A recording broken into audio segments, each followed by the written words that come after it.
Mr. Jason Graham Wiley. How you doing? Welcome.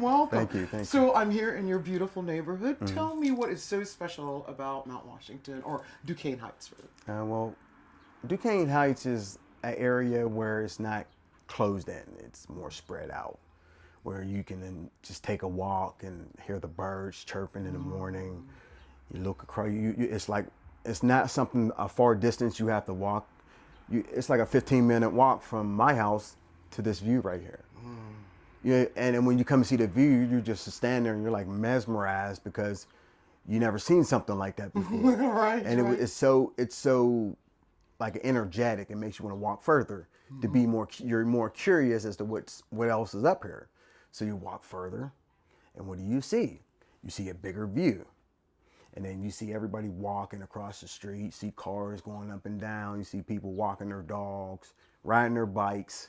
It's just a beautiful area. It gives you an opportunity to really know your neighbors, though. Yeah. My neighbors are we're very so close that we look out for each other. Like awesome. if I'm gone from my house, they look over my house to make sure everything's okay. You live in a real community. Yeah, it's nice. What would you change about Duquesne Heights if you had something to change? If I had something to change about Duquesne Heights, it'd be nothing. Excellent. I've not heard that answer since I'm doing that. That's fabulous. Because you don't want to. Things are there for a reason, and if you keep changing it, you're just gonna mess it up. Just leave it alone. If it ain't broke, don't fix it. There it is. Famous lines. Where do you work now? I do security, and I'm a bodyguard, and I work part time at. We have a shop. Me and my friend has a shop called Pittsburgh Paws. It's a dog and grooming, and I'm the trainer. I'm a dog trainer. Okay. So I train. That's like my part-time job, but my full-time job is being a bouncer. Being a bodyguard. I protect people on a daily basis. Okay. And when I do security, it's mainly I'm trying to start my own company called Pittsburgh Elite, Community Human Response Team. Okay. That means we will respond before the cops get there. And we'll be telling the cops what happened, not them telling us. Okay. So, alrighty. Yeah.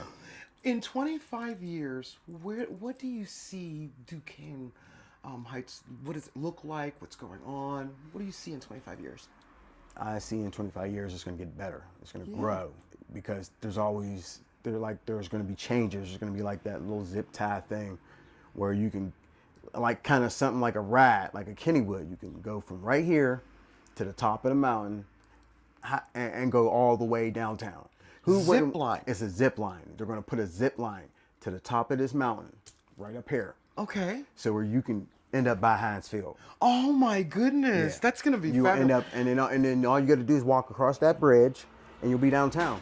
Oh my goodness, they're going to do that here? Yeah, they're going to do that here in Pittsburgh. Oh, I know you're excited. Oh, I can't. I know you're excited. I'll be riding that thing every day. What kind of things would you say that are for the youth here in this area? Or is that something that this area needs to work on? I don't think they're really up in this area. I don't think they need to work on anything, truthfully, because there's nothing wrong. Right. You rarely will hear something happening in this part. You might hear it from that part down there. That would be Mount Washington. Yeah, that's the more bars and stuff like that, the restaurants. So you will only hear stuff like that down there. You rarely hear it up here. So this is more like homes. Yeah. It's like what kind of families are here? They're elderly? There's elderly, there's disability people who live up here, like riding wheelchairs. There's like families. There's brothers, there's sisters, there's cousins, there's tourists that come up here every day from all different parts of the world. Wonderful. And first thing they talk about is, look at this view.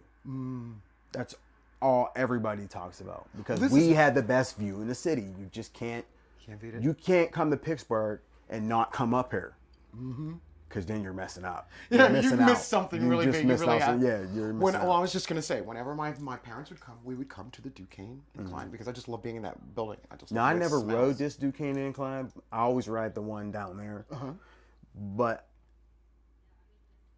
I'm thinking about, just ratness at least once. You got to. You know, The but smell in the building alone is that. it's just I've never rode that before, so it's kind of scary. You know? I'm so used to that one down there. It's like it's nothing. I can ride that all day, all day. I've lived in Pittsburgh for some time, and I know that Grandview Avenue is here. But once you get past that, There's a lot more past yeah, that. tell me about that. There's way more houses down there. There's more families down there on the lower street. You got little alleyways where there's family. All that down there is family. Okay. And all that, it extends way back, way back. So it's not really tiny. No, it's it's actually not kind really. of large. And as you go back further, it expands. Oh, okay. You see different roads with different buildings, different houses, family, people talking outside their driveway. You know, people washing their cars. And So stuff. is this an accessible place to live? Yeah, Like you very, can get around very, anywhere? Very. If you compare this between any other city, we're the city that's more open. We don't have secrets. Everybody knows about Pittsburgh, what happens in Pittsburgh, you know, what people do in Pittsburgh. But I think people need to, you know, come to Pittsburgh more often just to, you know, explore. Right, right. I think people who live here need to come out. you don't have to be so curious about it.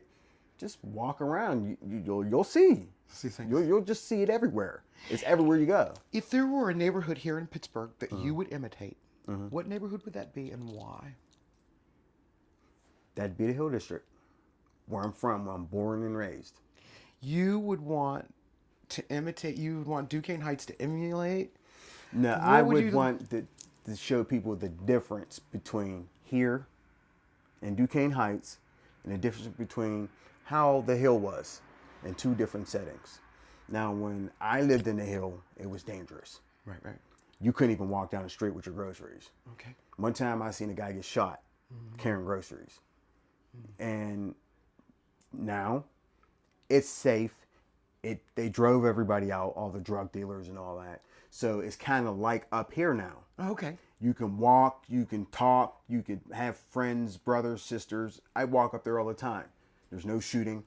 There's no gangs. There's no drug activity. There's no people prostituting, none of that. All that's been driven out. So just as safe as it is up here now, like it's always been, it's now up there in the Hill District. Why did you choose to move here? What made you? Too much shooting, the killing. I didn't want to die at a young age. I was only 21 years old, you know, and it was just, you wake up 6 o'clock in the morning and all you hear is bang, bang, bang. Bullet flying past your window. Was it kind of strange moving here when it was very quiet? It was strange, At but I first? got used to it like that. Yeah. The next day I was walking around like, hey, there's that, there's this, let's go. Do you have any local heroes here from Duquesne Heights? Local heroes. Yeah, actually I do. My dad used to be a police officer for the city. And this was when, you know, he did a little bit of construction. And then he went as a cop, but he transferred from the city to West Mifflin. Okay. So now he ended up being a cop for West Mifflin. Then he got killed in West Mifflin. Oh, I'm so sorry. So he's one of my first heroes. Right. You know what I mean? Because I looked up to him. He taught me everything I knew about being a protector. But he's a born and raised Pittsburgher. Yeah. And Awesome. and the thing is, I wish there was ways for people who have disabilities, specifically that have disabilities that want to be something like that. They need to make it more easier for people like that, specifically. You mean just in Pittsburgh in general? And just in Pittsburgh in general. Why? Because if you make it too hard, the city needs police officers. Everybody knows that. But if you sit there and you make it too hard for people to apply, you're going to go down, down, down, and down. That's, I would say, the only thing I would change about the city. They need to structure their ways much better to combat what the people want to do. To allow a larger number of people with different issues to come in. I mean, you can't just say, oh yeah, we need police officers, but you're making it hard for people to be police officers that want to be police officers. You got to make it more. You got to do it both ways. You got to make them happy, and then you got to make everybody else happy. The community happy, right? Plus, make people safe. Absolutely. But the more, you know, the more you, if I think if they change the way they're doing it and do it that way, they'll have more police officers and they wouldn't have to worry about that. Absolutely. That's I want to thank you so much. I really enjoyed and I enjoyed your neighborhood. Thanks for having us. Thank you. Thank you. Appreciate it.